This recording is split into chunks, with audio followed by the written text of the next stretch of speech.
मैं अनामिका पांडे आप सभी का एसएससीएन पॉइंट पर स्वागत करती हूँ। इसके पहले भी मैंने 5 क्वेश्चन करवा रखे हैं। यह क्वेश्चन सीजीएल मेंस में 6 मार्च के आए हुए क्वेश्चनों में से है, जिसमें आज मैं छठा क्वेश्चन करवाऊंगी। हमारा छठवां क्वेश्चन है, if the highest common factor of x and y is 15, then the HCF of 36x square minus 81y square and 81x square minus 9y square is divisible by. इस क्वेश्चन में यह दोनों जो expression दिए गए हैं, इन दोनों एक्सप्रेशन के हाईएस्ट कॉमन फैक्टर किस डिजिट से डिविजिबल होंगे, यही हमें इस क्वेश्चन में बताना है।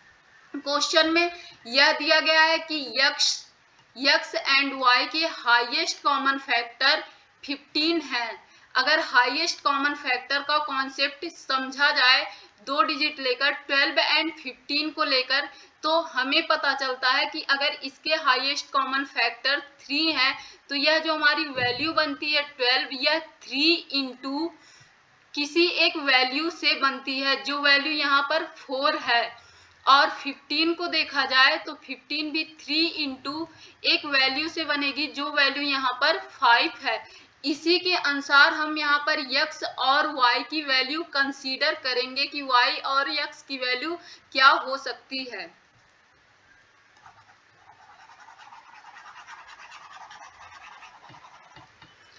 अगर x की वैल्यू लिया जाए तो वह 15 इंटू सम वैल्यू होगी, जिसे हमने x नॉट कंसीडर किया, और y की वैल्यू लिया जाए तो y भी 15 इंटू सम वैल्यू होगी, जिसे हमने y नॉट कंसीडर कर लिया। अब इन दोनों वैल्यू को इस एक्सप्रेशन में रखकर सॉल्व किया जाएगा, जिससे हमें हमारा आंसर मिल सके। अगर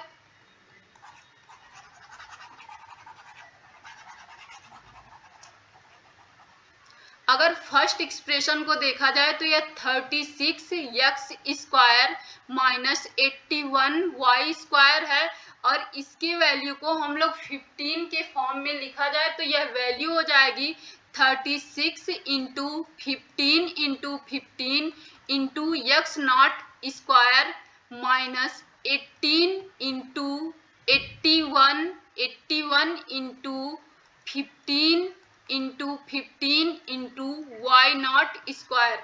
और अगर दूसरे एक्सप्रेशन को भी इसी फॉर्म में लिखा जाए 81x square minus 9y square, तो यह हो जाएगा 81 into 15 into 15 into x naught square minus 9 into 15 into 15 into y naught square.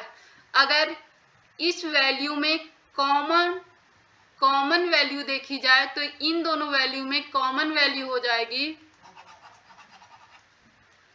9 into 15 into 15, क्योंकि 9 इंटू 15 इंटू 15 इस वैल्यू में भी है और इस वैल्यू में भी है। और यहाँ पर देखा जाए तो यहाँ की भी वैल्यू 9 इंटू 15 इंटू 15 और हो जाएगा इन दोनों में भी कॉमन। अगर यहाँ पर कॉमन देखा जाए तो कुछ वैल्यू और भी हो सकती है, लेकिन इसके अकॉर्डिंग इन दोनों को मिलाकर देखा जाए तो कॉमन वैल्यू जो आएगी वह यही आएगी 9 इंटू 15 इंटू 15 आ जाएगी। और इन दोनों एक्सप्रेशन जो दिए गए हैं उनका HCF आ जाएगा 9 इंटू 15 इंटू 15। अगर देखा जाए कि यह 9 इंटू 15 इंटू 15 डिविजिबल किससे है, तो यह 180 से 90 से 120 से डिविजिबल नहीं है, यह 135 से डिविजिबल है। इस क्वेश्चन का सॉल्यूशन भी मैंने दे रखा है, जिसे आप लोग पढ़ सकते हैं, जहां पर मैंने x को कंसीडर किया है p इंटू टी के फॉर्म में, p इंटू टी के फॉर्म में, t जहां पर हमारा प्राइम नंबर है, और y को भी कंसीडर किया है p इंटू टी के फॉर्म में। p यहाँ पर दोनों में हाईएस्ट कॉमन फैक्टर दिख रहा है, यानी कि यह वैल्यू हमारी 15 के बराबर हो जाएगी। और इन्हीं दोनों वैल्यू को लेकर इस क्वेश्चन को सॉल्व किया है। मैंने जो आप लोगों को ऊपर बताया वहां पर मैंने जस्ट x की वैल्यू जो मानी थी 15 इंटू एक्स नॉट लेकर बताया और यहाँ पर मैंने P इंटू टी के फॉर्म में बताया है, जिसे आप लोग देख के समझ जाएंगे क्योंकि ऊपर मैंने अच्छे से एक्सप्लेन किया है। अगर आप लोगों को ये वीडियो पसंद आए तो please like share and subscribe जरूर करें। Thank you.